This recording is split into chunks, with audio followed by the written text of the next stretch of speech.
Welcome back. Today we have another roundtable of our movement discussion with Shawn, Tyler, and Korey. Guys, how you doing? Dream living, my friends. Wonderful. Thanks for having me. Yes. So we're here about 2 weeks from Christmas. Football season for some of the lower levels of college and high school have obviously ended. NFL and college are getting to the bowl time, playoff time. I'd like to see just a review of how you guys felt the football season has gone for your teams or your individual athletes in terms of things that you thought maybe during the offseason were successful or not. And also, there's been a lot of obviously new rules in the NFL and college and high school football based on where you can tackle, how you can tackle, those type of things. Maybe feedback from the players that you've gotten or how you've seen those change some of the movement dynamics and strategies that athletes are employing. So just any kind of review of the football season and maybe some trends or things that you'll change then for this offseason for next year, given what you've kind of reviewed this year. Yeah, who wants to tackle this one? I'm going to throw the mic, I think, personally over to Korey because I want to not only put you under the gun, number one, but number two, I think we're all proud of obviously what you have done and really what you've implemented, especially over this last year. And I think I'm really excited to hear about the things that you saw unfold from a transference standpoint with the changes that you've made and what you were able to see from a movement behavior standpoint for players on field. So if you don't mind, Korey, I would love to hear your perspective to begin with. Yeah, sure. Yeah, I mean, we had a good year.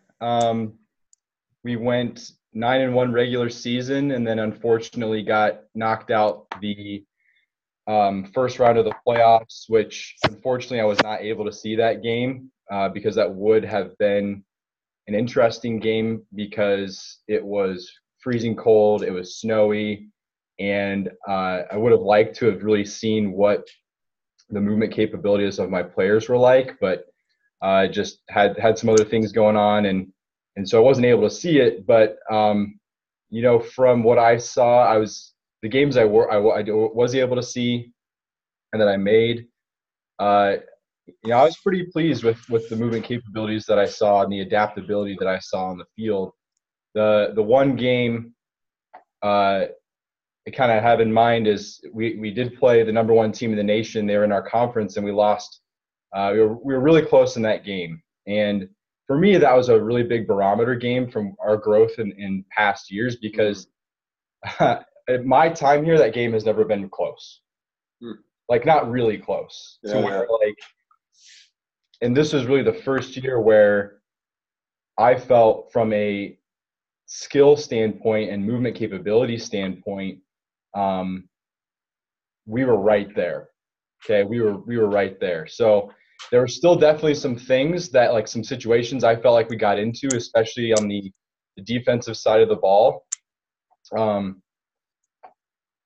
think there's some ideas there, and what I mean by that is from going forward, where we can go is there were just some times where our players had very limited time to react, and there were some gaps, some opportunities missed there on the field.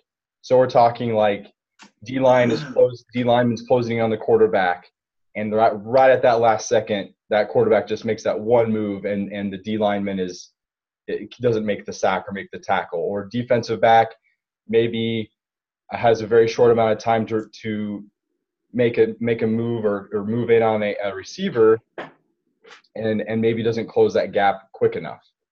So for me, I'm thinking for the off season, trying to maybe put my players and my athletes in those situations a little bit more than what I have in the past, where I'm going to really shorten their time to really process what's going on in front of them, if that makes sense. But other than that, like I was pleased with what I saw for the most part. There's things that I think we can still get better at. In talking with the athletes about how we approached this past off season, a lot of them really, really liked it. A lot of feedback from all positions regarding statements like, "Hey, I can do things I wasn't able to do last year. I feel more comfortable in space. I feel more comfortable in situations where I don't really know what's going to happen. My reaction time feels better. Like these things that you're kind of just probing for, almost across the board, I got that from every position I talked to. So that was really encouraging. Yeah, and I want to add sort of some context, Korey, if you would expand upon it, because for the listeners who haven't sort of followed the journey maybe as closely as at least I personally have for you and the way that your methods specifically towards movement skill acquisition have sort of evolved. Could you give a short synopsis for the listeners who maybe don't know the transitions that you made within your programming or within your learning environments that you feel led to that, or maybe the major changes, just a few bullet points, if you would? Yeah, absolutely. Well, I mean, I think I started out like a lot of coaches where programming speed days or movement days or agility days or whatever you want to call them, it was just kind of more of okay, I've got my 6 or 8 weeks. What drills, and I'm putting that in quotations there. What drills can I use to fill the time? All right, so week 1's pro agility 5-10-5. Week 2 is L drill. Week 3 is star drill. Like it's all these it was just drill based. Like these are the change of direction drills. These are the agility drills. Well, I mean, back then I didn't even know there was really much of a difference. It was just very, okay, these are the drills you do if you're going to train for change of direction or agility or speed or whatever it may be. And then just over time, getting acquainted with really Shawn and then Michael and then later Tyler.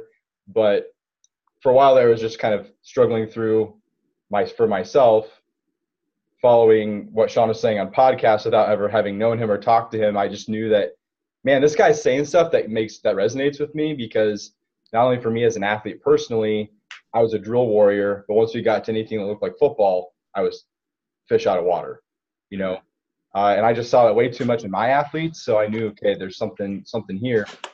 So what that led to is just me initially taking those drills, again, whatever they may be, and the initial steps was just rep without rep. Okay. So I'm changing where the cones are at. I'm changing where the angles of the cones are at, whether that's like an L drill.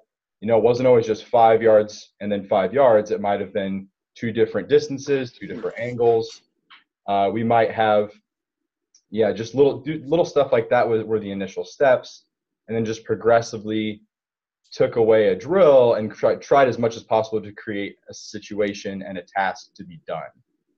So whether that was, a lot of them were invasion, evasion type activities, and that's almost exclusively now what I'll go to, where it's maybe a more simplified situation and scenario, and then you build towards these scenarios where there's more problems to solve or more things to account for. So is that sufficient, Shawn? Yeah, absolutely. I just sort of wanted to create a little bit more context probably for the listeners out there, so they don't have to go back and listen to like our 6 hours of podcasting from the last year and a half. Right. They can if they want to. We would highly implore or be excited if anyone would. But sure. I think the way that you show sort of the evolution of the means and the methods and maybe what the learning environment actually looks like for your athletes, and potentially where that extra adaptability that you witnessed on the field, when and where it counts, on a Saturday afternoon, you felt it was sort of stemming from. Yeah. But I love your answer there, and obviously I was sort of following along as every Saturday and every week unfolded, just to try and see how that would emerge, just because I know how much you've done and how much you've really invested and committed yourself towards maybe using more of these representative tasks. Maybe, like you said, it wasn't overly zealous at the beginning, where it was just simply repetition without repetition. And I remember an initial conversation that you and I had where we sort of talked about this movement problem solving process for your individuals, wherever that fit along that spectrum. And, I think it just is sort of serves as an inspirational model for those individuals out there who maybe are working with more limited hands, yourself out there with, 30, 40 athletes at a time.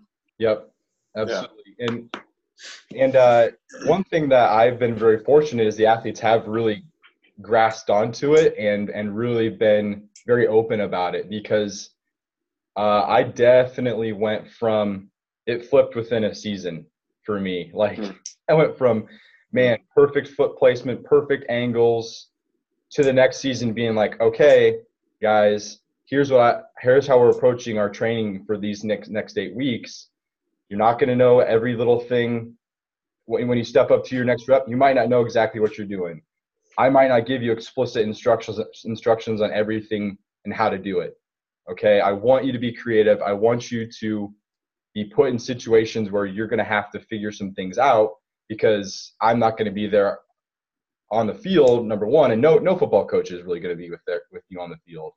And they just were like, okay, let's do it. Let's figure this stuff out. Let's like I actually just spoke to a bunch of recruits this morning. I told them, when you come to see our training, not only do we spend just as much time working on movement skills we do in the weight room, but you're gonna come and you're gonna be like, oh yeah, this looks like football.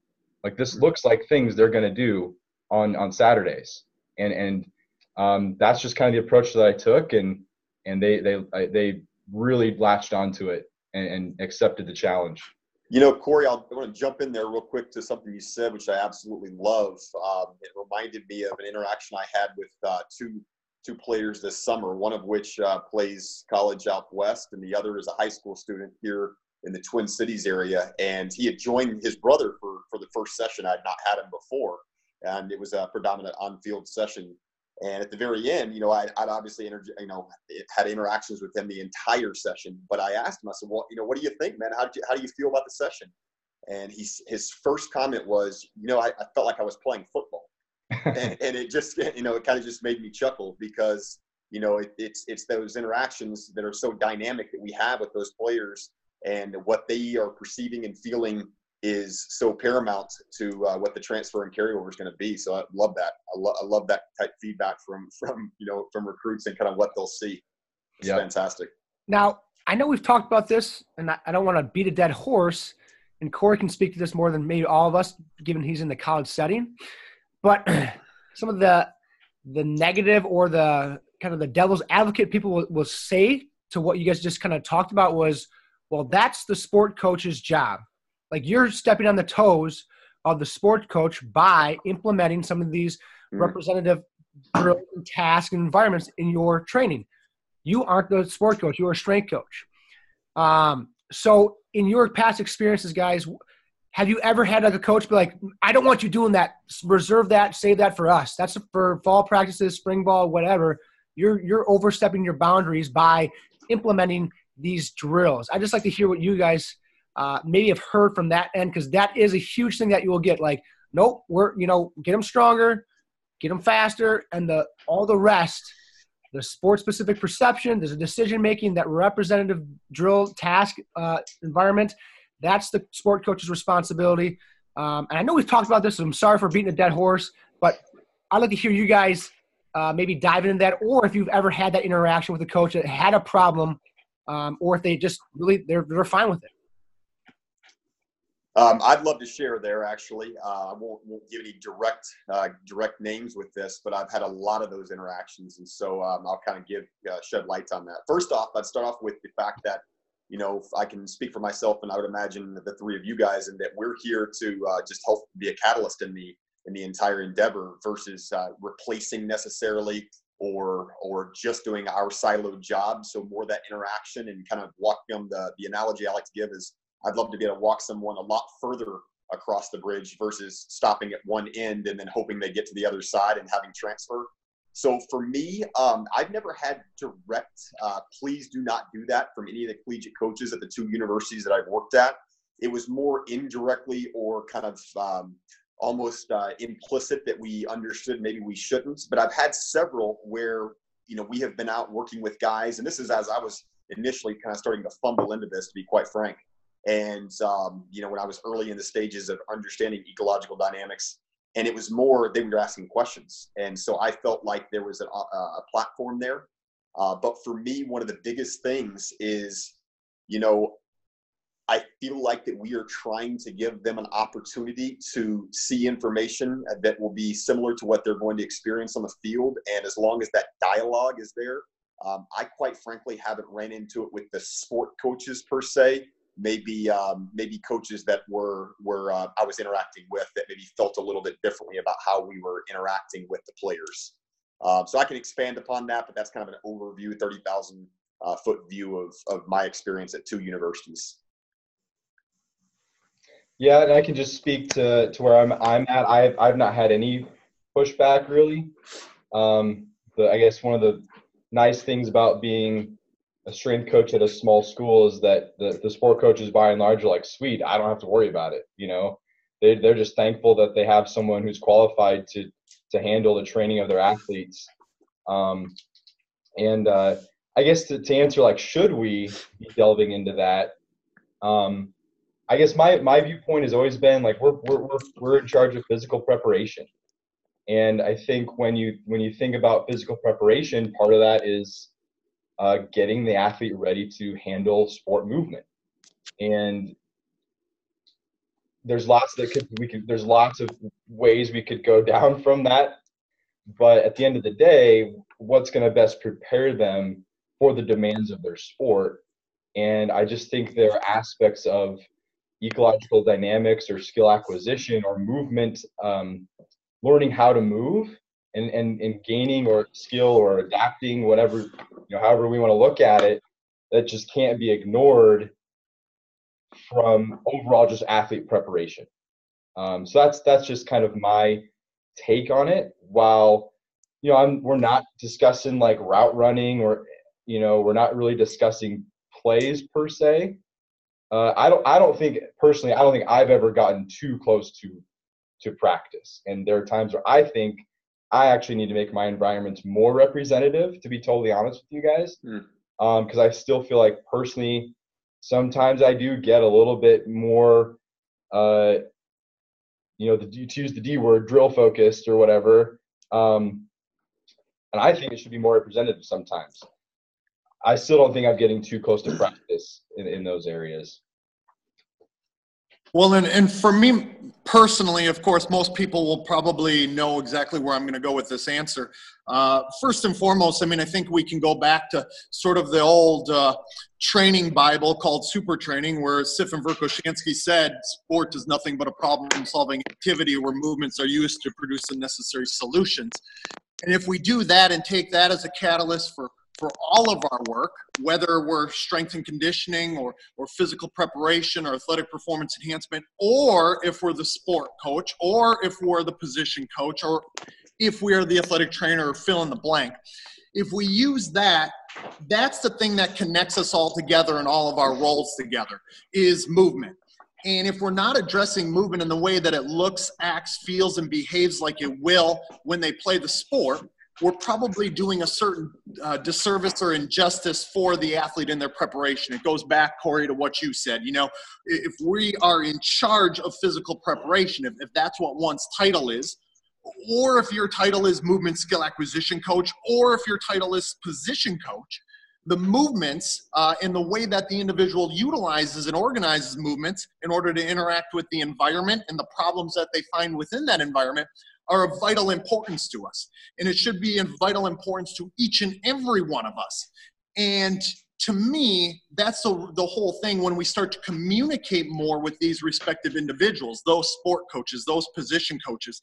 That's exactly why I reach out to each and every position coach and each and every one of those players, position coaches, as soon as I get them.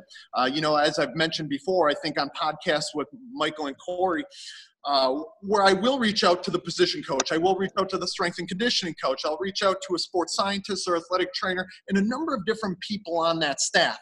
What happens more often than not is that the position coach, if they do reach back, of course, either we have dialogue in regards to that, what I'm going to be trying to do to fill in the gaps within that athlete's respective movement toolbox, but I will also talk him or her through what I'm expecting to do day in and day out based on what I see within the weaknesses in that movement toolbox. And once I do that, usually the position coach understands maybe the investment that I have in that player's skill and in that player's skill acquisition process. And all of a sudden, we can sort of start to see that they understand, or I can see that they understand that where I'm coming from to a certain degree. In many cases, when they do come out and watch what I do, they'll even say, this is nothing like what I thought it was going to be based on what your title is, or what most trainers would do, or what most in physical preparation would do. And they start to get more and more on board when they do come and watch what I do, because they do see that what I'm doing is assisting and lifting up the athlete in something that they might not be able to do when they're away in most of those cases. And when I say they, I mean the player being away from the coach. And so no matter what level it is that we are working with, obviously, I'm working with NFL players. Korey, you working with college athletes. Tyler, you working with athletes across the board. And Michael, you the same. I think what we have to do there is do our best to lock arms with the position coach, lock arms with the sport coach, so we all can sort of be a spoke of the athlete's hub of that wheel, if that makes sense. The athlete being the hub of the wheel and each one of us being a spoke. We all have this impact towards the movement skill, or we should, and it shouldn't get overly removed from what sport we're actually preparing them for. Perfect. Yeah, thanks, guys, for that. Yeah, I mean, I'm sure it's an argument you guys have heard multiple times, but just kind of like Shawn kind of reiterated there, is that it's more so on the positive side of the aspect than like a negative, that coaches feel that you're overstepping boundaries. It's more the opposite, where I see coaches are like, wait, why are you doing this? And you have a conversation and they go, I never even thought about it from that perspective. So I don't like, we've all heard it, but I don't like that narrative or that excuse for not to maybe address or start to step into some of our boundaries in terms of building some of these representative environments, because we think we're stepping on toes, when the reality is the sport coaches, more often than not, in all my experience, have always been positive and say, hey, let's talk about this more, or give me ideas how I can use this in my actual sport practice. So I just think that's where I've experienced more so than, hey, you shouldn't be doing this because you're the strength coach. But so I appreciate you guys sharing your insights there. One thing that I would like to add there is I think the pushback that I most frequently see or hear is typically from other physical preparation coaches or specialists, those who may not want to change their means and their methods all that much, or try to understand the sport movement behavior more intimately and deeply for whatever reason that might be. Maybe they're tied into the way that they've always done things, or maybe they have too diverse of athlete population group to be able to feel like they have to change what they're doing or how they're viewing the sport movement lens, if you will. And that to me then is maybe where I see more of the pushback from individuals who would rather see things maybe nicer and neater and cleaner and crisper and more closed, rather than more open environment and more representative and more repetition without repetition. I would completely agree with that. And in my experiences, it's kind of been just the exact same kind of as I alluded to. And, that's actually where my early beginnings into the ecological dynamics and just dynamical systems theory and ecological psychology and the entire endeavor began, was back in 2013. And it was really kind of that seeing what we were doing. And I'm not saying it wasn't beneficial in some regard. We had some good production and whatnot, but the fact of the matter is we were dicing, cutting things up to where we wanted to look pretty and sharp, and I didn't see those things happen on the field. And so I started kind of asking myself the same questions, and that's really where I would get some of the pushback was, that's not our job. And so for me, that's where I first came across the word, ecological dynamics. I didn't know what it meant at the time. And I've slowly been kind of chasing that and following down as many rabbit holes as I possibly can since then. So yeah, I would agree that it's really not as much from the sport coaches. I mean, there's certainly going to be some that don't reach back out, but that's not to say it's not because they aren't appreciative of what we're trying to do. With all this time, obviously strength coaches in a public type sector, high school, college, professional, they have limited time that they can spend with their athletes. Obviously, time is very precious in many of those environments. So another thing you might hear is, with all that time spent on movement skill, execution, practice, etc., is there enough time left to build some of these general physical capacities, strength, power, even mobility or speed? So where do those fit within the grand scheme of movement skill execution? Is there a certain threshold that athletes need to hit? Obviously, in the literature, a lot of times you hear 2 times body weight a squat. After that, then they can start to get into more specific areas of movement performance. But in your guys' experience, where does the physical capacity side fit into the global scheme of things? And do you think that having a lack of physical capacity, say just strength, inhibits or greatly inhibits movement skill execution? I'm personally probably not the one to tackle this because I'm working with nothing but freaks of nature who obviously are all anomalies. So any one of the respective players that I personally get, of course, fall far on the extreme ends. The one thing that I will say is in regards to any of those general motor abilities is whether they're general motor abilities or whether they're specific motor abilities, the thing that we find is that they're all going to affect the athlete's affordances for action, right? They're all going to affect the players or individuals, the movers' effectivities, like the way that they can interact with the problems and the way they can interact with the environment and what opportunities are present or possible for them. So that's the one thing that I'll sort of add there. But as far as thresholds are concerned, my individuals typically sort of come out of the wound being able to do certain things physically in most of those cases. Otherwise, I wouldn't be one of 1,696 doing it. So, but I'm definitely curious to hear what both of you guys have to say about it, or all three of you as well. Well, I'll jump in there and take this one to start with. I don't want to dismiss by any means the general physical capacities that are needed within sports, and I certainly feel they need to have time placed on them. I'm not sure I'd give a percentage to it right now because obviously it's going to come down to the individual performer there, hence what we're discussing. But with that, certainly we're going to have to be able to dampen those impact forces, come out of those cuts effectively and be able to be effective with our movement solutions.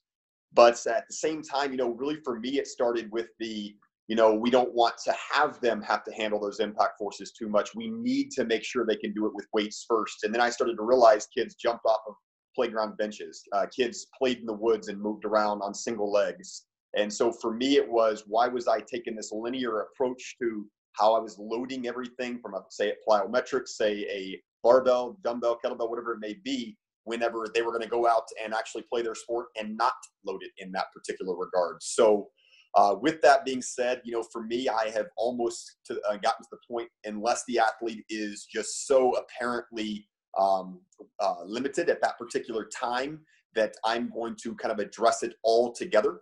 And I'm going to have a lot of agility work that's in there, or open, skills that are in there, along with the general physical capacity. And then if I'm working with some of my higher level guys, at that point, that begs the question of how strong is strong enough. And I don't have the answer for you there, but I can tell you that the scale slides very, very far to the right, and spending most of our time doing the field-based work where they're able to take in information and actualize their affordances. Yeah, I think it absolutely matters, like these physical capacities. But just like Tyler said, how strong is strong enough? I don't have an answer for that either. But I will say that outside of football, I have some other teams that watching this fall that, they're very low physical capacities definitely negatively impacted their ability to move on the field. Like there's just watching their movements and how a lack of strength and power was pretty apparent, because this was also a team that I had taken through some more representative tasks and designing of what their training looked like from a movement standpoint. And I definitely have a significant amount of athletes that come in with a very, very low training age. Some who have never really done any kind of strength training whatsoever. It's an interesting challenge for me because it's kind of across the board there, or a really good mix of very low to no training age to a fairly trained athlete.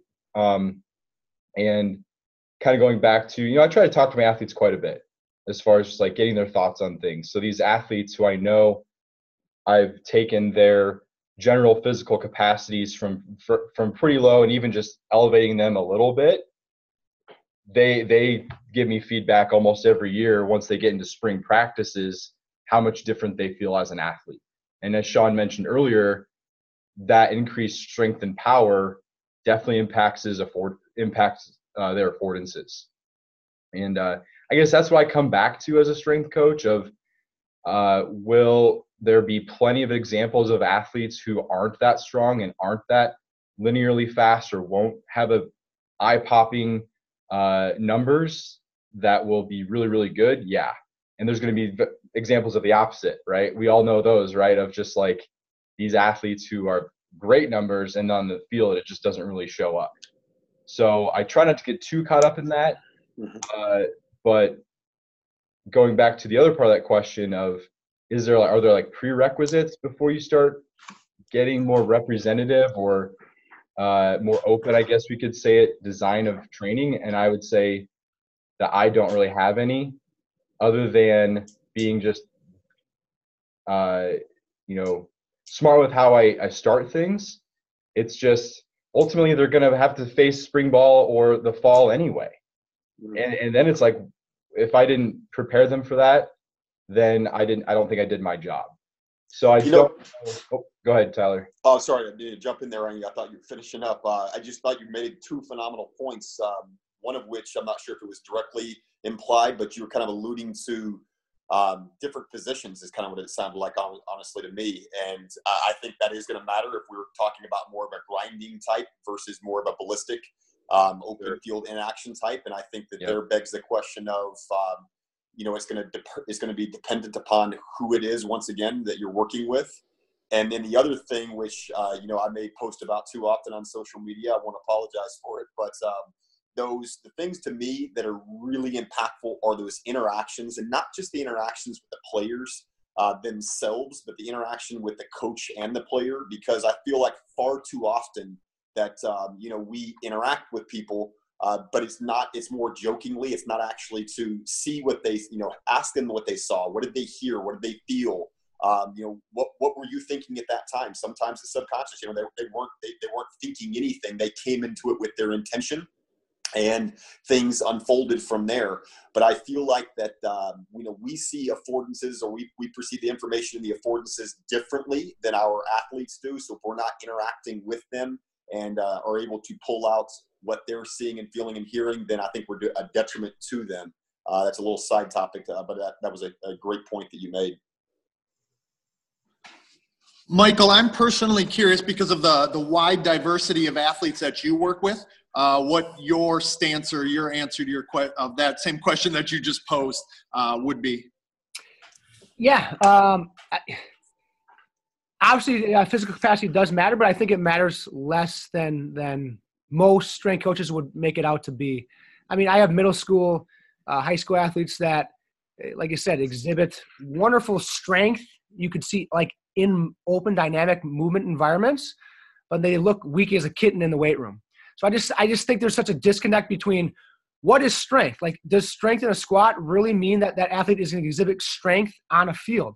I think there's such a huge disconnect there that we think that building a general strength in a weight room somehow means that same strength is then going to be exhibited on a field or an action of play. And I have not found that. And I just think, for me, the weight room is more of like building some sort of tissue resiliency and robustness, rather than my goal and intent is that they have to get strong in the weight room before they can be strong in the field. And I just don't see that. As young as kids, just like middle schoolers and elementary school kids and lower level high school kids that are really, really weak, but you watch them play, they play, and I'm using the word strong, but their movements are very, very, just very clean. They're just well executed, and they're strong movements, even though they, as athletes, would be classified as weak. And so I think there is a disconnect between what we think strong means and what it actually transfers to on the court. That's where I'd go with that. I love that. And to that point, often I feel like people forget that if they're not under a heavy load, they're not having to handle, potentially more than one time or two times their body weight and impact forces. And the research points to up to potentially 10 times our body weight and impact forces at top end speeds. And not all sports are going to be at that range very often, but even just from jumping alone, you're looking at 3 or 4 times your body weight and impact forces, depending on the height. So to say that someone's not prepared because they can't squat 225 or 315 pounds, that begs the question of they're already doing a lot of that dampening whenever they're jumping and moving and shifting. And just to capitalize on your point there with I couldn't agree more with the fact that, it's displayed in their movements and they play strong. So I love that. Yeah. I mean, one thing I came across recently that I really liked was that this notion that strength is something that we express, not necessarily something we just like have in a single moment. It's why we can see athletes who from day to day, like maybe yesterday they could squat 300 and then the following week or the following day, for whatever reason, they felt amazing, could squat 320. Will they magically get 20 pounds stronger on their squat in a matter of a couple of days? Not necessarily. It's something they were able to express in that moment in time.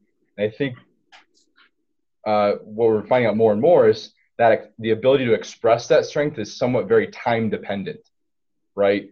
So just because someone can express strength not given a time limit, which is very weight room based, when that time limit is placed on them, not all strength is created equal. Not everyone can express that strength when that time is so short. And yes, we try to do that through rate of force development and increasing those qualities in the weight room. But I don't know, to your guys' point, that it's always this correlation of my squat or my bench or my clean max goes up. Therefore, my rate of force development across all time points also goes up. It's a tough question. I think it's just something we have to continue to wrestle with from a physical prep standpoint. But I've seen the same thing as Michael was talking about across the board as far as we definitely have athletes who are considered weak. Like I've got some wrestlers right now who are not weight room strong. They just flat out aren't. Man, when they're on the mat, they're extremely strong. So there's definitely something to be said about that. Well, and I think one of the things that you said in there, Korey, like you said, not all strength is created equal. We have to look at the solution or the skill or the techniques within the skill and the way that the individual is executing within those movements and the way it's interacting in combination with other movements, as well as in combination in regards to the problem that they're being organized in order to solve. I think the context there's a high amount of context dependency. It depends on a lot of things. I often hate saying that answer because, or those two words, it depends, but it always does depend, and it is contextual in that way. It depends on what position one is in. It depends on what patterns they're going to execute from and with and to, and all of those types of things. And we've all seen plenty of athletes that, like Michael said, play strong, but they don't perform strong in the weight room and vice versa. And I think it's not as cut and dry, and it depends on a lot of different factors, and it always will. But, the other side of this question that I think we could probably even follow up with additionally, as far as prerequisites are concerned, that we all hear based on the representative environments and the representative tasks that we set up, are that individuals have to hit certain prerequisites from a change of direction standpoint before they would move on to agility tasks. And so I'm just sort of curious, because I hear that a lot from people. Like my athletes haven't mastered themselves in closed change of direction tasks. So why would I possibly send them to more open environments or open-ended type representative tasks? I would love to hear each one of your standpoints or points in regards to that question and answer. Well, I know for me, it's pretty easy one, especially with where I've kind of come in my understanding and beliefs of movements and how they're acquired and or adapted. And they're never executed in the exact same way from time to time. So if I am trying to hit a marker of authenticity in a particular change of direction movement and ever anticipate that that exact movement pattern is going to emerge in the same way again is, to me, just doesn't make much sense. And so I'm constantly looking at ways to change the constraints to allow emergent action to occur and adaptable actions to occur. And often they're expressed because of the change in constraints, whether it's something I'm specifically doing, or whether it's something that another opponent that has been added to the problem is doing. So for me, you know, I just don't see a need in needing to replicate something that is not ever going to be the exact same over and over. I would rather try to allow my athletes to adapt to the ever-changing, you know, scale of problems that are going to occur in each particular sport that they play.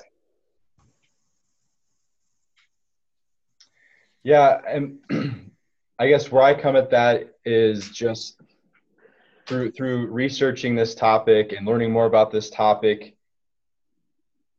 You learn really quickly, you come to the realization quite quickly that the task, the intention of the athlete, and what's being required of the certain situation ultimately dictates the movement that is going to need to occur. So I don't really know if I want to spend a ton of time teaching patterns or certain types of movements if there's nothing to really move or nothing to really solve, if that makes sense. So all you really have to do is look at, I mean, pro agility times and who can actually move on the field. You can have athletes who can execute a flawless pro agility or 5-10-5 or whatever, but then when it comes to maybe even scenarios that require a similarly looking change of direction in response to whatever problem is in front of them, it's not the same movement. Like they might be slow. Like Shawn, I mean, I think back to way back when you and I first got acquainted, and you were showing me videos. Like, you had athletes hitting seemingly perfect positions and angles and body positions, but that wasn't their problem. Like, that their problem was the fact that they weren't multi-level issue, could have been multi-level issue, but for whatever reason, their physical body positions and capacities wasn't always the problem. So my approach is I just don't view them the same in my mind. So I want to at least have some level of, all right, you're going to have to work with this solution, this situation in this space. And like we always say, keep them coupled, right? Like that's just the approach that I take with that. Yeah, I would say that if you want to use something as just as in general, if you want to use something as a progression into something else, those two things should kind of build and lead into each other. And if you really look at change of direction in a closed environment and actual agility, there is really no relationship between the two. That's very, very clear in if you study movement and actually in the literature now, that they're actually two distinctly different things. So if you're going to try to use change of direction as a step ladder to agility, they're not the same. So you can't use it as a step ladder because they are just so different. And so when you remove that perception and that decision making, you are actually removing all the context in which a movement is applied. So for athletes, the only way I can see a change of direction really being employed successfully is like a return to play when, yes, the stress to the tissues needs to be lower. And so you want to stress the tissue, but not to the demand of an open environment. Other than that, I really don't see any sort of reason that athletes need to master change direction drills before they go into open environment, because there's no connection between the two. And so you're just wasting your time, to be honest with you. Like you said, athletes can exhibit great closed direction movements, but then they go to an agility environment and they do not exhibit it. Why? Because they're not the same thing. So why the hell would you think that one of those would transfer to the other when they clearly aren't the same thing? So that would be you guys touched it much better than I did, but my just a view of why would you employ COD as a technique to build the agility? It just doesn't make sense. So let me ask Shawn, I'll pose a question to Shawn and Tyler. Have there been times where you felt like an athlete was just so out of their depth that you brought it, like what is the lowest point that you'll regress something back to, right? Like I think about, because I have seen this, like you go to present at clinics or conferences and you have such a wide variety of attendees. And I think Michael and I actually saw this last weekend at a high school strength clinic. You know, we might even be doing something like, hey, let's execute a crossover step, you know, a crossover into a sprint. And you definitely have people that can't really effectively, even with nothing to react to, can't effectively execute that type of movement. If you see that in an athlete, will you ever go into something where it's not coupled? Like, have you experienced that, number one? And how would you attack that, where it's like, man, this athlete just does not have this current movement strategy in their toolbox right now? Yeah. For me personally, I think I go back, you know, and I can't believe we've gone like an hour of this conversation without mentioning Bernstein. But I'll start my answer here, and hopefully Tyler can piggyback off of it as well. But Bernstein obviously once said in Dexterity and its Development that a movement is correct when it perfectly fits a motor problem, just as a key easily opens a lock. And Korey, what you had said there, really, when we investigate movement behavior in context, obviously what we're trying to do, or what I'm personally trying to do, is gain abundance or give the athlete abundance in their movement solutions, of course. But at the same time, I'm trying to help them through facilitating and through our learning design to try to become better at adapting those respective coordination patterns or maybe those more abundant movement solutions that they have within their toolbox to have more controllability, so they understand when a problem is presented to them, they are able to connect to the information within that problem. They're able to be a problem solver at that time, and they might have to execute through variable movement solutions in order to do that. But like you said, if we have a lower level mover, or maybe even an NFL player, I've seen plenty of NFL players that might not have one of those respective tools in the toolbox, if you will, to solve the problem. The reason why I started my answer with the Bernstein quote is this, is oftentimes we go in trying to dictate how that individual is going to move. We're going to try to tell them what movement is correct before we actually even investigate the problem deeply enough, and then allow them to sort of come up with their self-organized emergent movement solution first and foremost. I've sort of, over the years, gone back and forth with this idea because I certainly want to give them a wider, more degenerate, more abundant, more equivalent, if you will, movement toolbox. So they have more diversity within the movement solutions that they have to match a respective problem. But some individuals, because of whatever reason, don't necessarily have that tool in the toolbox. If they do not, I have to ask myself certain questions before I attempt to try and give them that tool. I used to, there was a period in time where I had 5 starting NFL running backs in the league. 4 out of those 5 were over 6 foot tall. And the other one was 5'9". Now, I would present problems to each one of them, and they obviously would go through a totally different process of execution for solving those respective problems. But 4 out of the 5, if one were to look at it from a global enough view, from a bird's eye view, what you would find is that 4 out of the 5 resembled one another much more closely than the one who was shorter, right? But if I were to try to get those guys who were 6 foot tall to move like the guy who was 5'9", we would have some issues on our hands just purely based on anthropometric features. And from the anthropometric features, obviously, we know certain physical constraints would allow or require different affordances for action as well. And my point here, sort of with this rambling, is this, is before we attempt to try to give them a solution or say that they need a certain tool in the toolbox, we have to look at how they are currently solving the problems.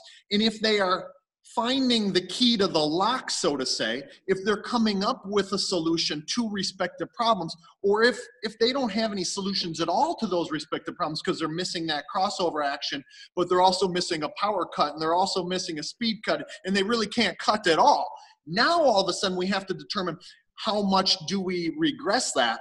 To me, I also will add another Bernstein quote in here to to answer the second part of your question, which is how far would we regress, or would we ever go to something more closed in nature? I go back to the Bernstein quote where he said, no natural phenomenon can be understood without carefully considering how it emerged. And this just piggybacks off of the three answers that you guys had before in regards to change of direction versus agility. If where the individual is displaying the gap within their toolbox or their ability to coordinate, control, and organize their movement solution is happening in a more open environment with information that is more complex, it has additional layers to it, and it has a mover who must perceive and intend, I have to strip it back, regress it enough so the information can be amplified enough so they can connect to it. But I never water down the information so much that the information is removed. So they have to behave out of context, because that, to me, we are decoupling that perception and that action from one another, as well as in the intention that sort of exists as an umbrella over the two of them. So I don't know if my rambling there made any sense. If not, I'm sure Tyler will be able to pick up where we left off and actually make it sound way better. Oh, man. Yeah. No, I love it. I'll even see your two Bernstein quotes, and I'll raise you one, which he said, demand for dexterity is not in the movements themselves, but in the surrounding conditions. And so for me, if I'm trying to teach a younger athlete or an older athlete how to do a particular movement, I mean, that in and of itself violates nonlinear pedagogy and information that Chow and colleagues have talked about before, like you had alluded to, Shawn, in which you're trying to give them a solution versus giving them a problem to solve. But to peel that back to a little more kind of basic way, I guess, of answering it, Korey, would be the simplest that I would return to now would be, I would tell an athlete of mine, I had a lacrosse athlete the other day, and I told him, I said, I just want you to stay in front of me. So essentially what I was wanting him to do is I was wanting him to mirror me in that regard, to where the movement was still coupled, but I wasn't wanting him to replicate, my exact actions, although I might have been displaying some of the things that I felt like would be maybe a little bit more, optimal. I almost hate to use that word, but position for him to be in based off of the interactions that we had, not what I felt like he needed to do. So for me, probably the lowest I would go would be mirroring, quite frankly. And I think there are a lot of those kind of mirroring cat and mouse type scenarios that can be kind of your lower end, and then you get towards your higher end, which is your representative learning environments, where you have a deep interaction with the sport and the understanding of how the information is displayed and how the affordances for action are presented for those particular players at their particular levels. Because skill's contextual, so right. we need to make sure we capitalize on it. Yeah, to jump in there, I think we've said this many times, but I think people think that agility or open environments directly means then that's very chaotic, out of control-ish, if you would. But you can definitely deconstruct some of the movement qualities that you're trying to exhibit in an open environment. You, like Shawn said, you can you don't want to water down the information, but you want to peel back the layer so it's a little bit more simplified. But still, the information is still present. And I think people are creative.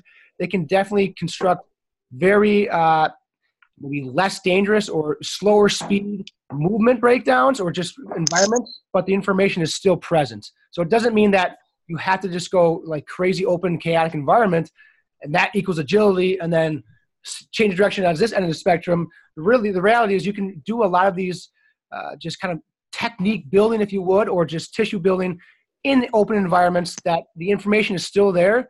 It's just some of the demands are watered down, if you would. I guess what I would say too is the lowest that I go with some of my athletes is that I will, and a lot of my football athletes, I will, after a warm up, I'll make them do a certain move. So I'll make them say it's a spin move, okay? And I'll have them go out on our field and say, you guys have to do 4 spin moves here, okay? On air. I don't care what depth you do it at, what type of stance you do it at, whether it's a speed spin or more of a jump spin, whatever it is, you guys construct an environment, imagine an environment out in front of you that is leading you to the spin move. So I'm kind of guiding them into maybe trying to build this into their library but it is still a little bit more on them and not me distinctly telling them exactly what to do, where to do it, and how to do it. It's more, you guys have a spin move. I don't care how you get it done. I don't care what in task or environment you build in your brain. It's on air. If it's at 3 yards, if it's at 8 yards, wherever it is, we're going to work down the field. You guys have 4 spin moves or 4, kind of jump cuts or 4 speed cuts. Whatever. I'm just throwing out numbers there or different strategies I'll give them. Again, but now I'm telling them kind of what the movement I want them to explore, but they're still the drivers to their car in terms of how they want to explore it, why they want to explore it, and how they're going to make that all connect rather than me. Here's the cone, here's the cut, here's the angle, here's how you have to get it done. Where I'm just giving them kind of a broad, here's the move that I want. You guys kind of attack it and accomplish it, how you guys best feel fits. I love that, Michael. And you said one thing that kind of made me think something else too, which we may not have enough time on this particular call to address this topic, because I think this is a large one to unpack. But with regard to intention or cognitions within movement, and I know the question has been asked, essentially in ecological dynamics, how much do cognitions come into play? And so I'm just curious from, I'm happy to share as well, but just curious if there's any of you guys that want to share kind of your thoughts on maybe where intentions and or anticipation and anything to do with a cognitive type approach has a place within an ecological framework. I'll challenge myself to keep it just short and sweet as humanly possible, because I know you're sort of putting it on a tee for me there. Obviously, I often hear sort of this bottoms-up type approach when we think about ecological dynamics and the way that movement behavior emerges from the ecological dynamics perspective. The one thing that I will tell anyone who sort of challenges this and says that, cognitions aren't given the respect that maybe they are in other theories or ideas, it's not that they're not given respect. They are viewed as part of the intertwined, interactive, integrative process towards solving a respective problem. But what ecological dynamics does in its framework is it attempts to take that cognition, whatever that might be, intention such as an aim to act in a given way when you approach that respective problem, maybe it's motivations, fill in the blank, memories, whatever it might be.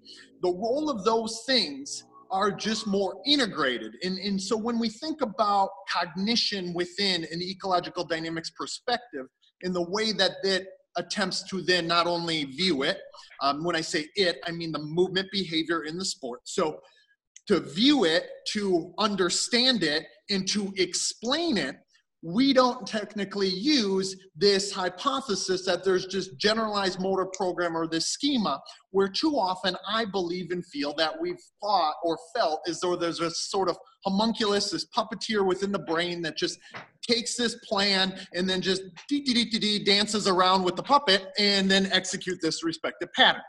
That doesn't make a whole heck of a lot of sense to me, nor does it to many within ecological dynamics, that if you were to pick up any thing by Keith Davids, Eduardo Ruggiero, amongst others, you're going to see this argument, right? And so for me, it's not that we devalue the role of the brain in the movement problem solving process. But what we do is we don't take an asymmetrical focus or emphasis on nothing but the brain. So that means that it's not, if we don't see a specific movement behavior happening on the field, we don't think that we just need to execute more and more repetitions of a more idealized or perfect nature, or that we have to bombard the athlete with explicit instructions and declarative knowledge in regards to how that movement must be executed. We view the cognitions, so whether it's intentions, whether it's anticipations, whether it's motivations, or memories, we view those things as part of the interactive, integrative, intertwined process with the perception and the action. And so for me, we don't devalue it at all. We actually believe that the whole thing, at least in my personal point of view, becomes, the whole human movement system becomes more connected to, it becomes more resonant, it becomes more tuned into the problem that it must solve and the affordances for action that may exist for that problem to be solved and the movement solutions that we may possess with the toolbox that we're interacting with that problem with. So I try to keep that as short and sweet as humanly possible, but I'll let any one of you guys jump onto that now. That was fantastic, Shawn. I don't want to take over. I was kind of waiting there to see if the other guys wanted to jump in. But for me, I think one of the things you had mentioned, Eduardo Ruggiero and Keith Davids, and there's a handful others specifically in their 2006 paper. And they specifically say, which ecological dynamics emphasizes the most relevant scale of analysis for understanding human behaviors. And these last 2 words or last 4 words are huge for me: in the performer-environment relationship. So to me, if you're going to use the word performer, he clearly or she clearly is going to have intentions to act. So cognitions are clearly present within that. And if you just look at the most simplistic definition of ecological dynamics, cognition is included in that from a lot of the papers from Davids. But like you said, I think that they're all intertwined, and that is a large part of the process. And I've even gone as far in email chains before to say that I feel like the gatekeeper to correct movement is intention. And to kind of give a little bit of an understanding of what I mean by that is not that I feel that actions sometimes aren't able to solve problems based off the information we perceive in the environment, but we went into that particular problem with some form of an intention to start a play, to inbounding of the ball, to the snap of a ball. And so I feel like each athlete comes into it with intention. And so sometimes those intentions, and often those intentions change, very, very quickly whilst a play is happening. And so I feel like that cognition is very, very present in these respective problems, but it is not like you said, we're recalling this particular rule and then we're dialing it up and throwing it out there, and all of a sudden we've solved that problem. So for me, it's not merely reacting; it's having a little bit of perspective control. From another paper, but from those guys, but we do have cognitions and intention and action, and anticipation present. It's just not the only driver.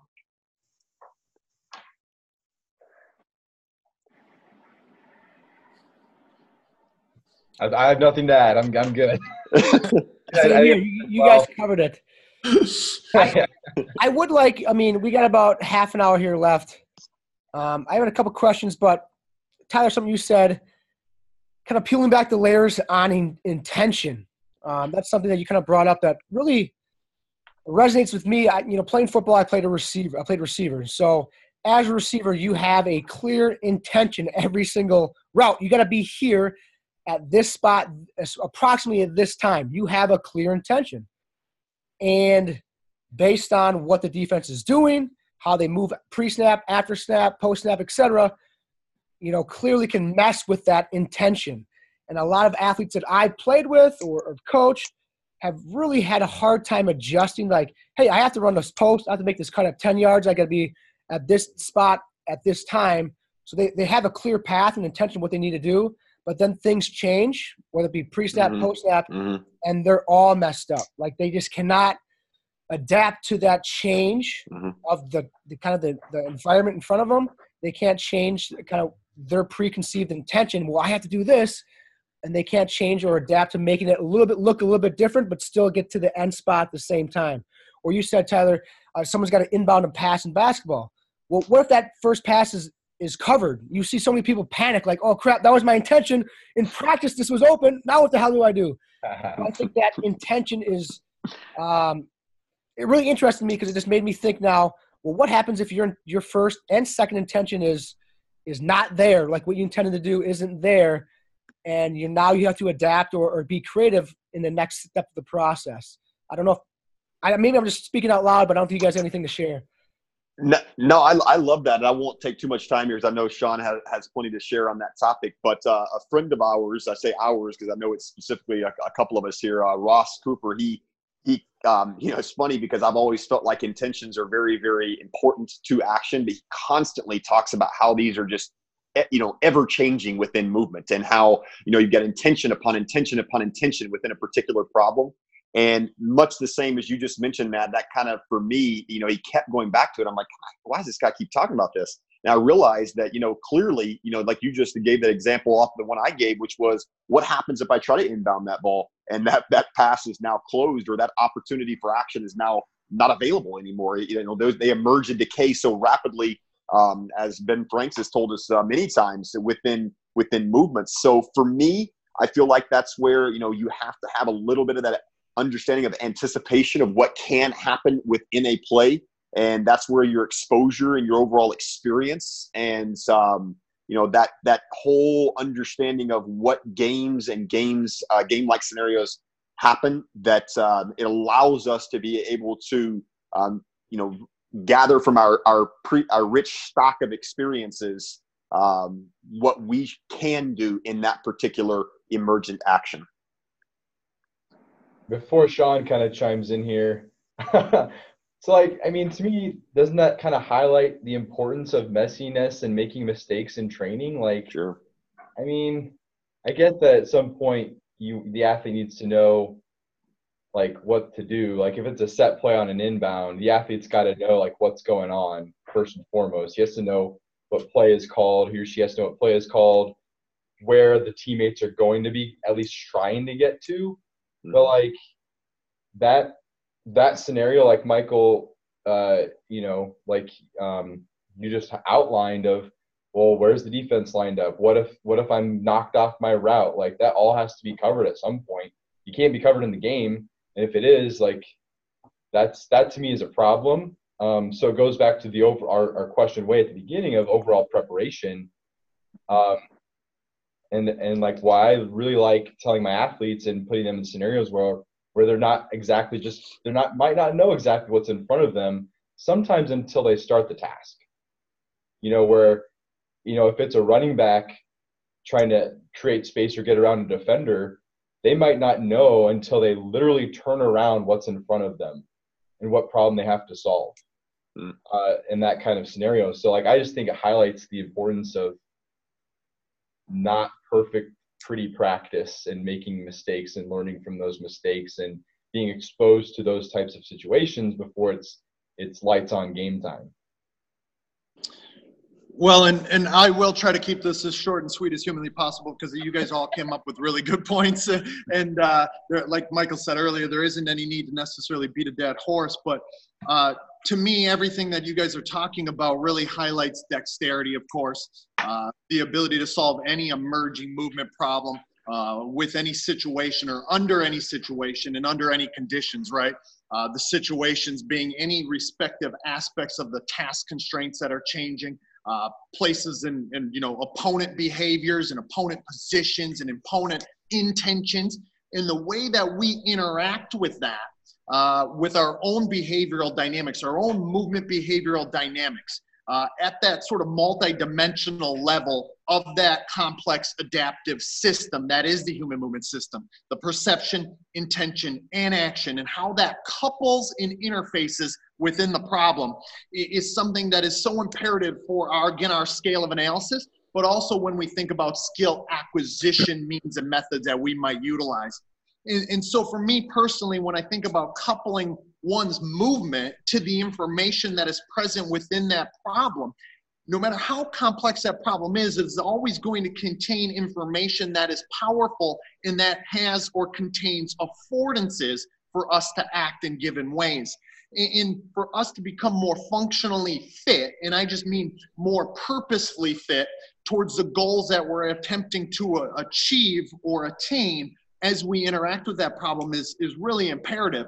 And to create more, better or more effective and more efficient movement problem solvers is really to harness that whole expertise characteristic of dexterity.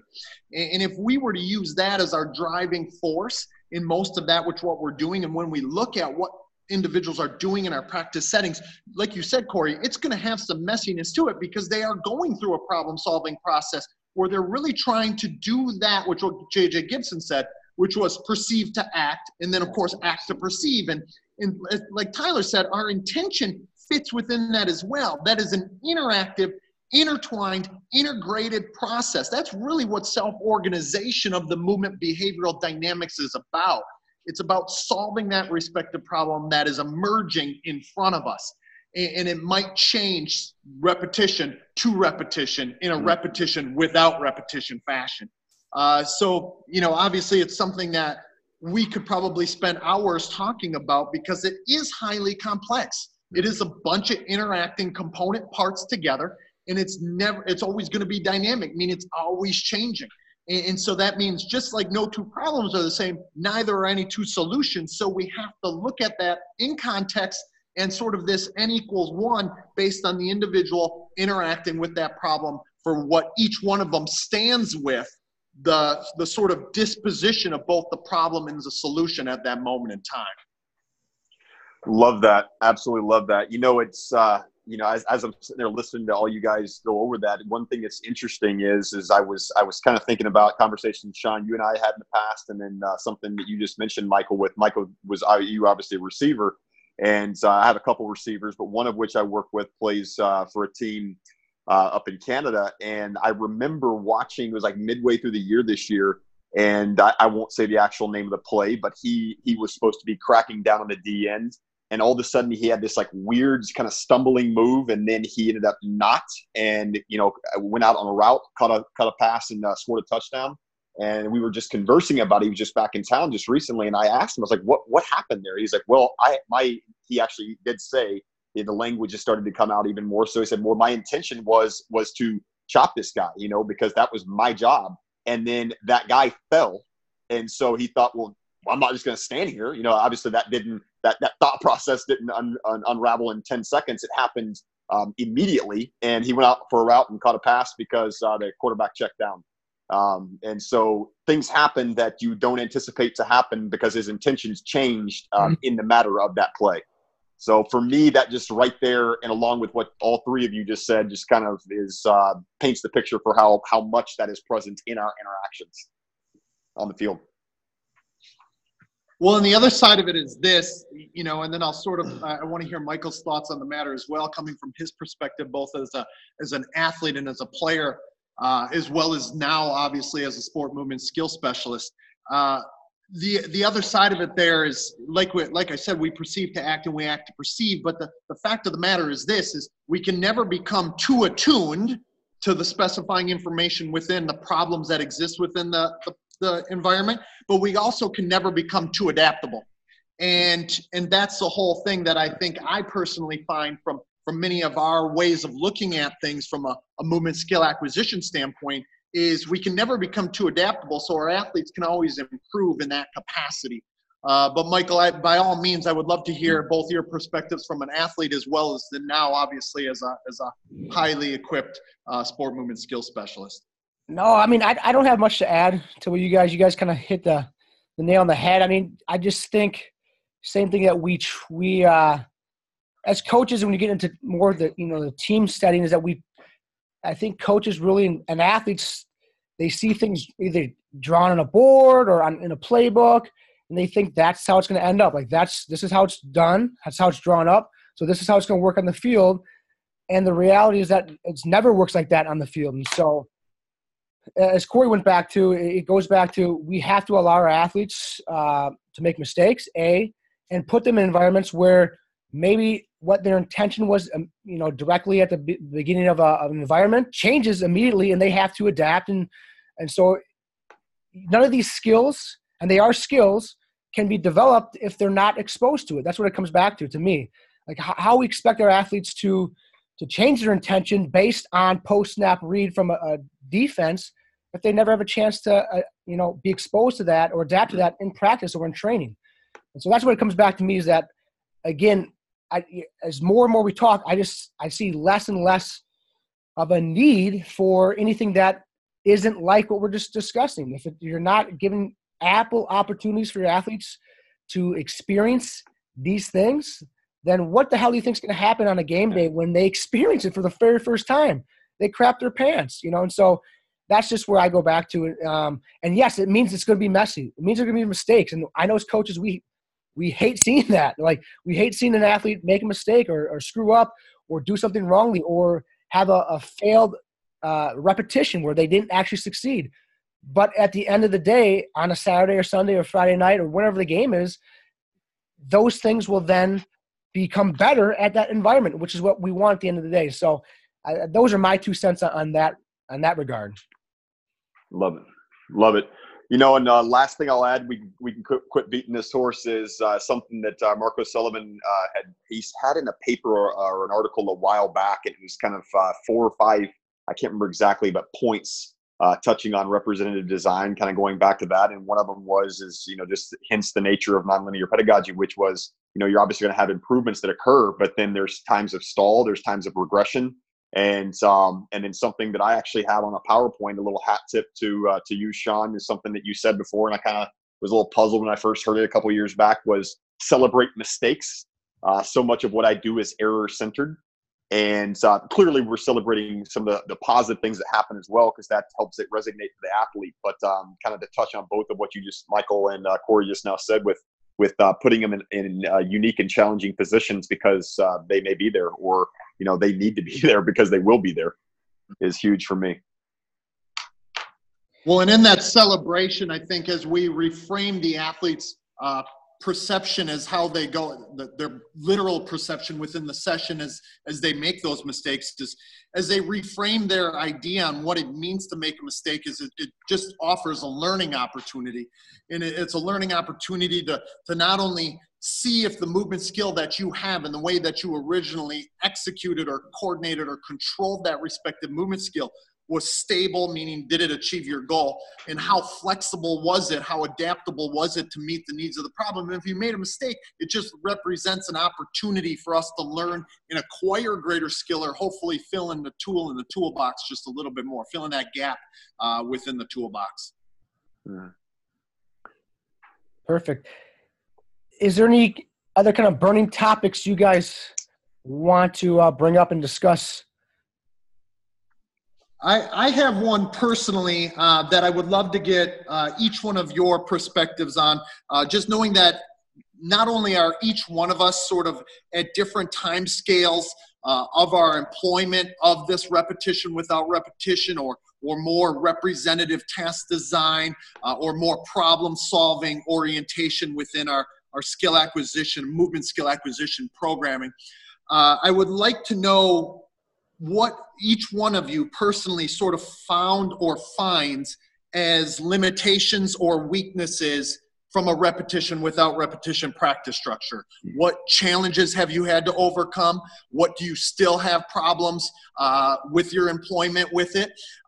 Because again, we're sort of all along different timescales, even though we all believe in its use and really what comes out of it as a positive byproduct. But knowing that we're going to be speaking to a bunch of individuals here that we're obviously really blessed to be able to reach out to, we know that there's going to be some concern, and we know that there's going to be some alarms that go off in people's brains and in people's minds when they start trying to employ these ideas. So what can people expect with limitations, weaknesses, and challenges, and maybe even how have you personally tried to overcome those?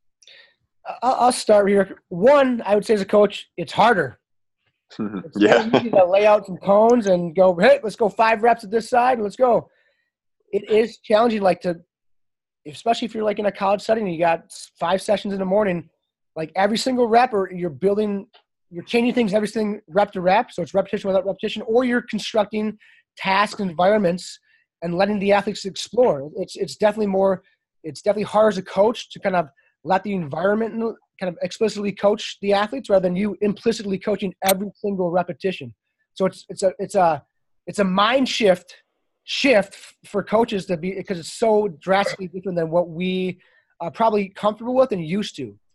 That would be the first one that came to my head. I had something else, now it's gone, so I'll let you guys go. I'm with you there, Michael. Like, it is harder. It is, you can't just, all right, what's my menu of drills here? Okay, plug here, now I've got my 6-week plan. You do have to think about what are they going to be required to do and asked to do in sport. And if you're a traditional strength coach, you sometimes don't really know that much about the sport, and especially position by position within different sports. And so it makes you really just like question yourself in what you are doing or what you used to. Is it truly beneficial to the athlete? And then if I do something new, again, is like, is this going to be really beneficial to the athlete, even though it might be an improvement?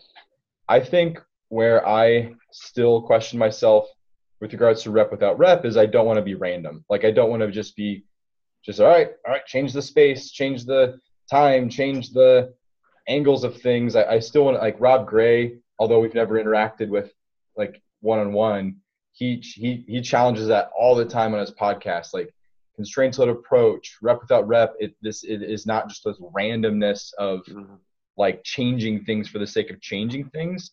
And I think I've gotten maybe a little change happy. And I think thinking about this winter with particularly football is while I will still never be rep without rep, I don't think I stuck with certain problems long enough to give my athletes time to attune to whatever's going on. I think it's just kind of this old classic strength coach mentality of what's your progression next week? What's your progression next week? What's your progression next week?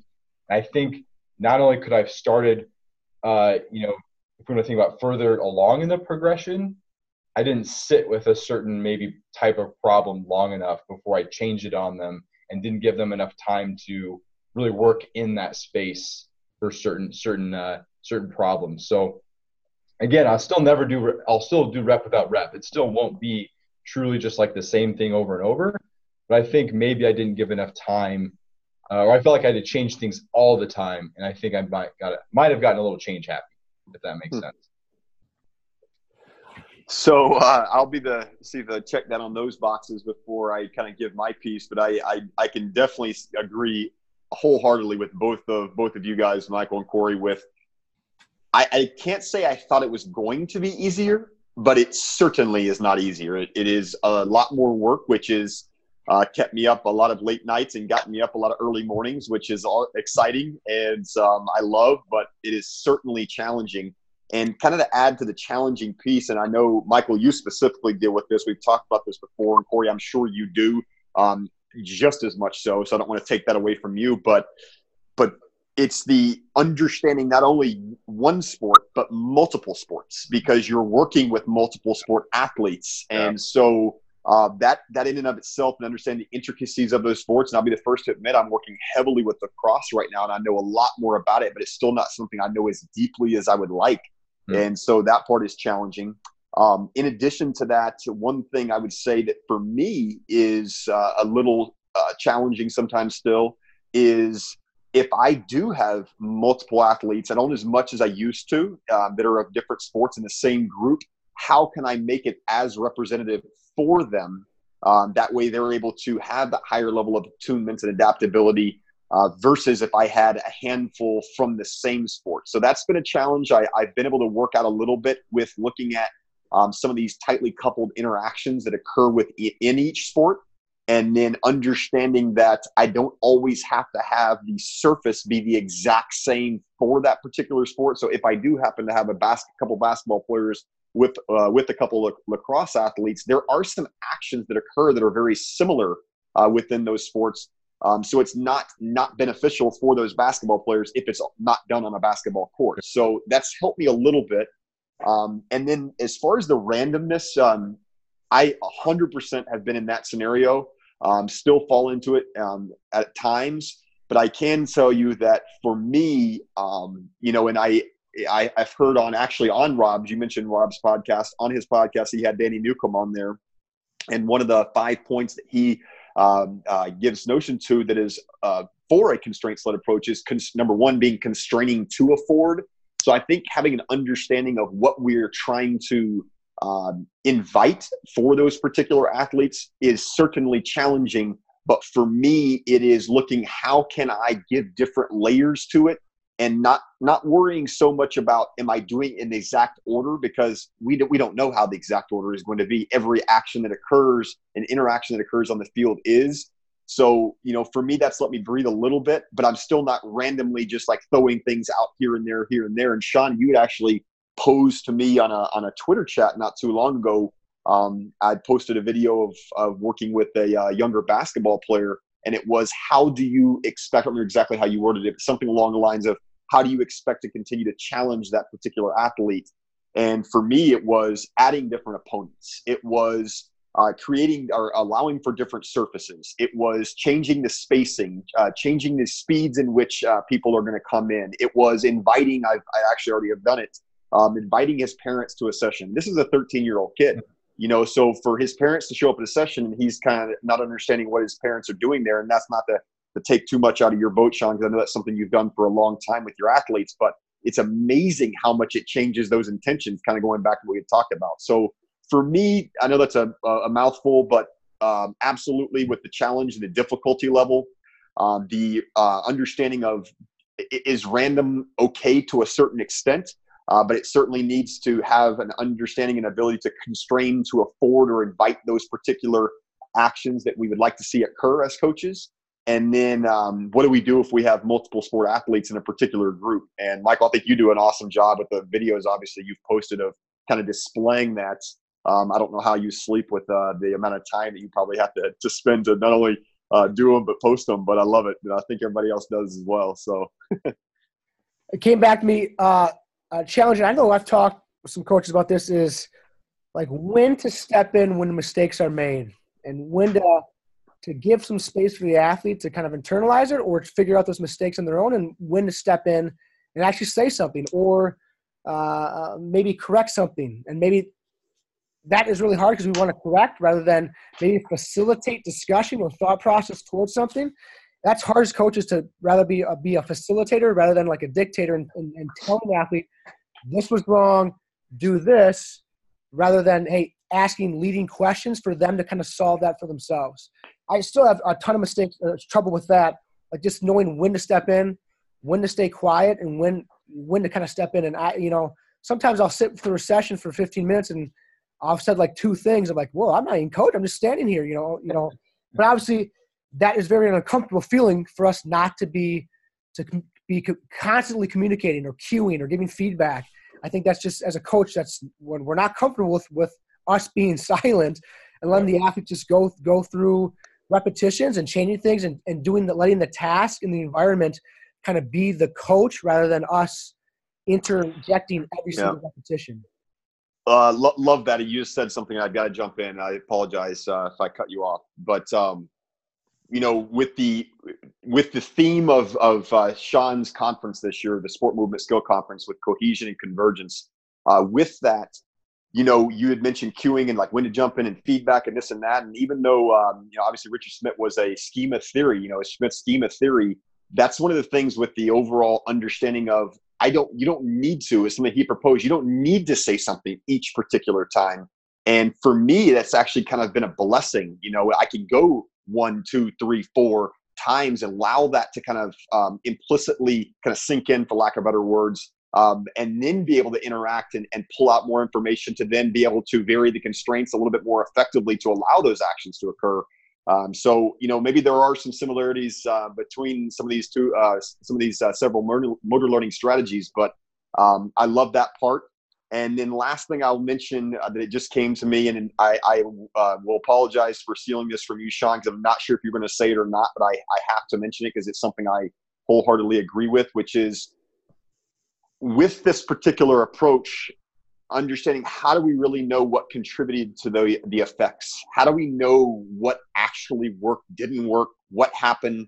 So I don't know if any guys want to answer that. But that's a big one for me that I would imagine we all share. But Shawn, that was something you had mentioned to me. And actually was, if we were going to have nothing to talk about here today, that was actually on my list of other questions that I had for you guys. Obviously, sense the sarcasm there, because we all always have things to talk about when this group gets together. But Tyler, I think that's when I looked at the trends of the questions that were brought up to me personally at the Sport Movement Skill Conference in 2018, as well as in many of the other continuing education interactions that I'm afforded to have with individuals across the country. I think that's a question, a really pressing question that none of us really have the answer to yet. and that question of how do we know that what we did within our interventions or within our practice structure, within our learning designs, how do we know for certain that that is what led to changes in movement behavioral dynamics? And it's something that until we start investigating movement behavior in context, meaning in the sport, more deeply and intimately, and until we start truly understanding and having dialogue and conversation in regards to this problem and solution interface and respecting both sides of that problem and solution, meaning the performer and the complex adaptive system that is the human movement system and its many interacting component parts. And we're not just reducing things and isolating qualities to then that be our gauge as to what we're having an impact with, such as certain really generalized type of outputs, such as speed on a catapult GPS or something like that. And we're really looking at the solver as a holistic, integrated movement skill in the execution that takes place there, while it interacts with a problem that dynamically and complexly changes as well. So that has two dynamical complex systems interacting with one another. In that interface, this interaction becomes sort of one, and we have to put our scale of analysis there in order to make that determination of, did I have an impact or not? Did they effectively solve the problem, or is there more work to do? And I mean, I think it's a sort of a problem that we're always going to run into until we get more people who are trying to employ more of these ideas and these methods, while also investigating the movement behavior in context when and where it counts, which is in the sport. And that's the other thing of what the other question that we all get really frequently as well. How do you measure it? What are you measuring? How are you measuring change? How are you measuring learning? And I think, again, all worthwhile questions. But if that's what is making someone reluctant to trying to utilize these means and methods, I think that's a cop-out too at the same time. Yeah. Well, I just, go back to what Korey said about his football players earlier. How do you know? Yeah, you can't measure it with some kind of a quantitative test, but ask all of Korey's players what they all say. They all verbalized exactly what we kind of want them to feel. And then the other thing I go back to is just watch. Like maybe it's more my population, but within a single session, you can see athletes improving their movement behaviors and strategies within 30 minutes. So just watch them. I don't need a stopwatch to tell me that they are getting better at solving this problem just by watching them. And then you go back and just talk to your athletes and let them give you feedback about how they feel they are moving and performing in their sport. And that's my measuring stick. And I know that's very non-scientific, but that's like you said, as of right now, there's nothing that we can do to scientifically measure exactly if this is improving or transferring to the sport until we study it within the context. But that's what I use as of right now. Well, and I would bring that same point to oftentimes the people who ask us that are the people who are doing really pre-planned, really closed activities and are really driven towards measuring certain physical qualities and characteristics, often that are indicative of general motor abilities. Those are our sort of test junkies or our combine kings. And I would offer the same question to them that they often aren't ready for that question to be posed back on them, is how do you know that what you are doing is impacting and influencing the sport when and where it counts as well, when your freaking task looks nothing like what they're going to find on a Friday night or a Saturday afternoon or a Sunday in prime time. I can promise you that. Yeah. So, one last thing before we get off here, to challenge all of us a little bit, just Shawn, to give you a little plug here. Everyone that's listening, all the 4 people that have stayed on to this long, highly recommend Shawn's conference, May 16th through the 18th up in the Twin Cities, St. Paul, Minneapolis. You guys should all attend.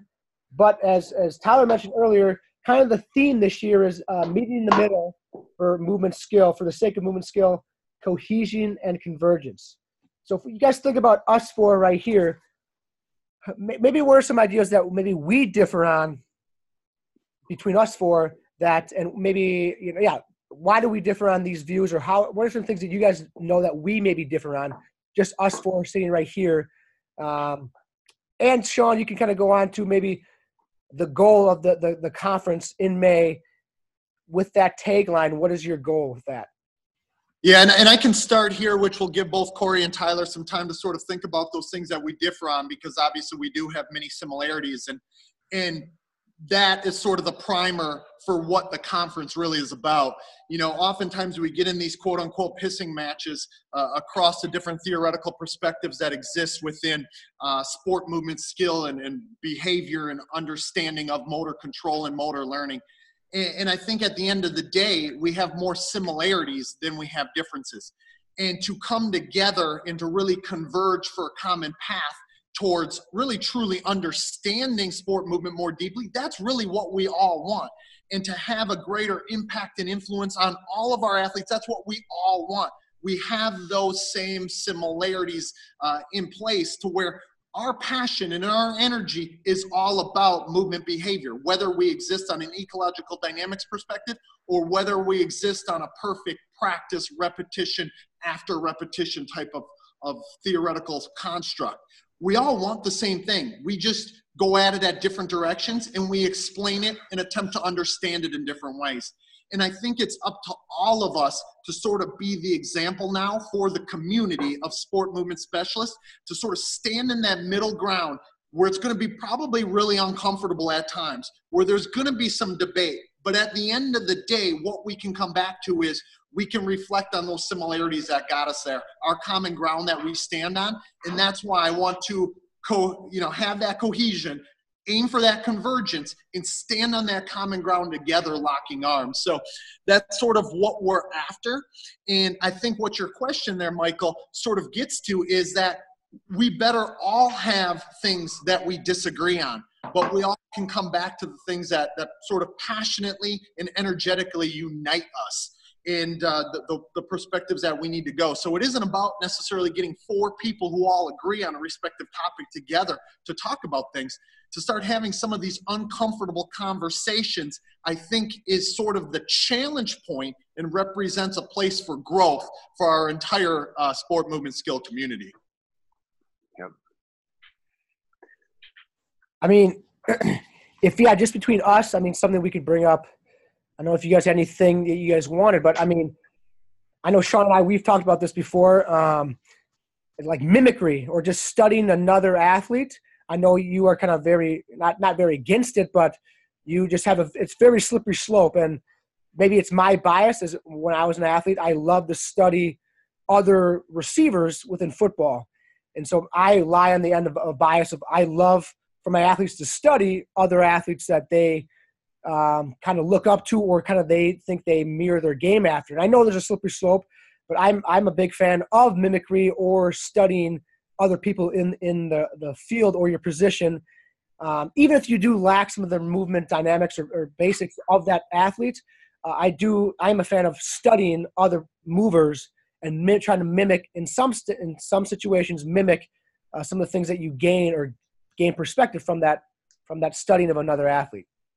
Yeah, and I think that's a really good point, Michael, because you're correct. Obviously, I try to aim for the facilitation of a really authentic movement signature and an authentic movement toolbox. But sort of that being said, I do sort of implore or encourage my individuals to study other players, but to be careful with how deeply you study that and attempt to mimic it or imitate it. Because to me, again, authenticity is sort of the creating individual, to sort of use the Bruce Lee idea. The creating individual will always be more important than the style of a certain technical execution or of a certain art. Like the art should be the expressing individual in my perspective, in my view. But it doesn't necessarily mean that we don't ever watch those respective individuals who might play a similar position or have attained a different level of mastery or what have you. We sort of, to use the Bruce Lee idea, try to always keep in mind that we have to absorb what is useful, also discard what might not be useful, and then of course add what is uniquely one's own. But you're definitely right. And the thing that popped into my head, which I love the question that you bring up for the group, because I think it's such a good one, because we've seemed to agree for the last 2 hours and through the 10, 12 hours of podcast history that lives in infamy that's out there, that we've shared between us, as well as the numerous conversations and group chats, as well as personal convo.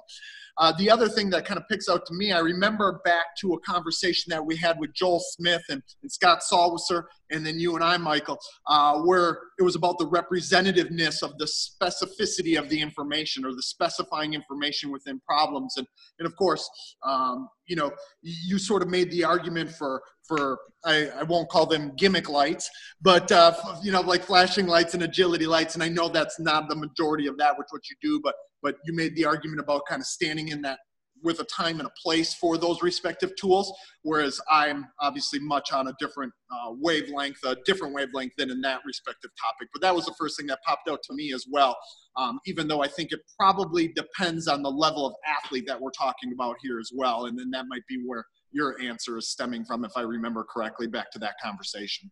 Yep, that came to my mind as well. It's kind of using generic reaction tools, colored cones, numbered cones, flashing lights, etc. In your program or your training. And since that conversation, I do use it less than when we kind of first talked about that. But again, for my population, I always think about, for my athletes, middle school, high school athletes, honestly, at the end of the day, the thing that stands out most to me is like, where's fun placed in my program? These kids aren't going on, majority aren't going on to play college. One out of the last 1,000 athletes I've had, maybe will go play professional. So I'm always thinking about, where does fun and kind of this piece of fun play in my program. And these different things I know are very engaging and fun to these athletes. And so they will never be replaced in my training toolbox, because of the population that I work with, and because I see how much they enjoy it and how much they're engaged, the fun that they have with it. So that's where, went back to that conversation. That's why it's important to me, and why it will remain as a training implement for my population. Yeah, I know. No, go ahead, Korey. Well, I was just going to say, that's a really good maybe segue into where my mind is at. I was actually talking to our men's soccer coach post just reviewing the season about this very topic, and I'm sure Michael could speak to this. I don't know if you, Tyler or Shawn, how much you experience this, but athletes just tend to get sick of whatever you do the most, right? Like, for the athlete who always does closed cone drills, that's like run to this cone, run to that cone. If they get any kind of open environment that feels like sport, it's like, oh my gosh, this is the most amazing thing in the world. And then if you kind of switch gears and you go to everything is pretty representative, everything has a reactive component or a problem-solving component, when you go to something that's just sheer output based, like how fast can you do this? Then that becomes like the new cool thing, right? So from an athlete enjoyment and engagement standpoint, I've actually been considering sprinkling a few more of those things back in, of just like, all right, it's you versus you. You're going to have to, it's just going to be a race, a change of direction, speed-based race of who can get like the tennis ball and bring it back to the line the fastest. And sometimes I do think, because I have such low training age athletes, should I be incorporating some more just sheer output-based training methods in my training? But from a sheer disagreement, I mean, where I'm at is I don't know if I would disagree with – I haven't found myself with this group in particular disagreeing with a lot. Where I'm at is I'm just still working through this for myself. Like, I'm still working through a lot of these concepts myself. Sometimes I almost have to remind myself of that these things are out there. And while I have not personally delved quite into like, you Bernstein stuff, I've chosen to attack the I guess where I have chosen to attack my justification for my training methods is the fact that if you spend really any time into the published kind of more traditional strength and conditioning literature, the difference between change of direction and agility is very apparent. Like I think a lot of people think that maybe if you're on the more representative design side, that we're kind of just, for lack of a better term, almost just making a lot of this stuff up. And it doesn't take very long to dive into, like, you know, now that it's into textbooks, now it's into published peer-reviewed literature of like analyzing actual movement. That's like what's going on at the hip or just sheer body positioning. That movement, when you can plan versus pre-plan or not plan, are very, very different skills. And all you don't even need to get into Bernstein to see that that's true. And I guess that's where I've kind of latched onto, and when I communicate with other people, that's kind of what I tend to focus on. Whereas I think particularly Tyler Shawn, you tend to go the Bernstein route, these like JJ Gibson and some of these more motor learning skill acquisition specialists, and I just haven't quite gotten there yet in as far as like how I communicate these concepts to other people. No, I love that. And, you know, for me, I'm not going to take the time now because I know people need to go do other things. But for me, my journey has been over since 2013, which was the first time I even read the words ecological dynamics. And so while I'm still learning and will always be learning, my journey has kind of been through some patches where I've been kind of 50% this, 50% that, 75% this, 25% that.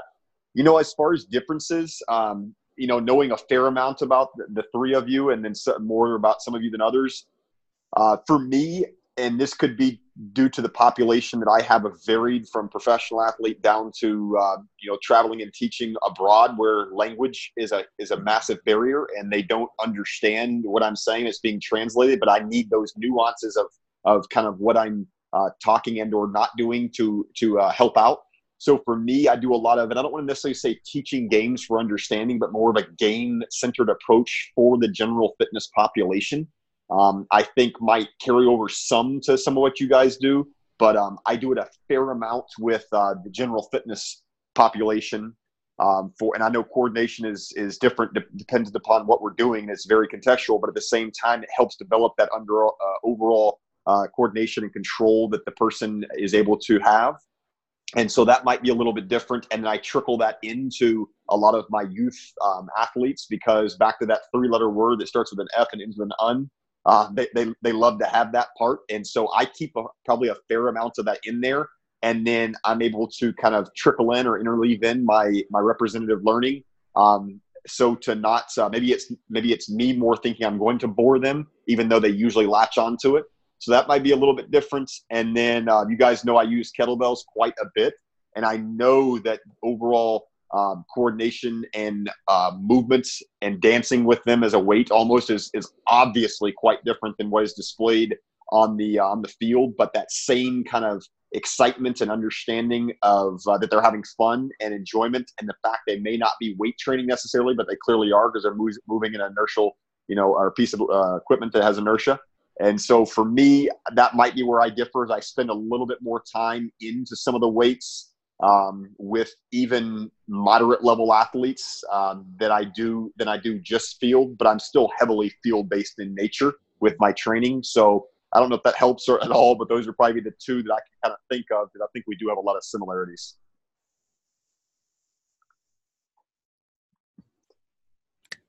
Awesome, guys. Well, He's putting a cap on it. yeah. Korey put a cap at 4 o'clock. It's 4 o'clock on the dot. Look at that timing. Holy shit.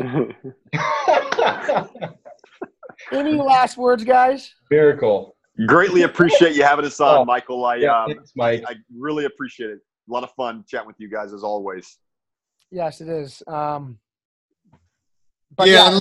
Likewise on my end, as I always tell you guys, and I'll keep it short and sweet because I'm sure I'll text you immediately as well. But you guys represent my challenge point in so many other sport movement specialists and those individuals who are passionate and energetic about the topic.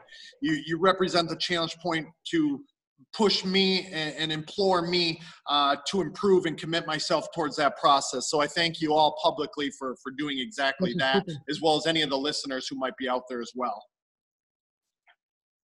Absolutely. I feel the exact same way to all three of you guys, or to you three guys, and obviously all the listeners out there. But for me, whenever I pull open my phone, whether it's on Twitter, Instagram, Facebook, whether it's conversation, whether it's textbook, literature, whatever it may be, and it's just constantly like, all right, Tyler, you got to keep going. It's that never stop learning mentality.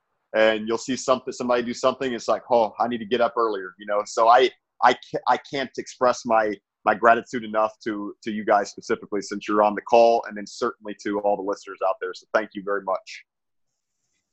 Yep. So, yeah, I'm the same boat. I needed this. I'm up to my forehead and grading right now. So I just needed in of just all right, jumpstart the creative juices. Let's start thinking about some of these other things. But yeah, thanks guys. I definitely I love the conversation. Perfect. All right, guys, appreciate it. You guys have a great holidays, and I know we'll speaking very, very soon. All right. Thank you, Cheers. guys. Merry Christmas. Bye-bye. Merry Christmas.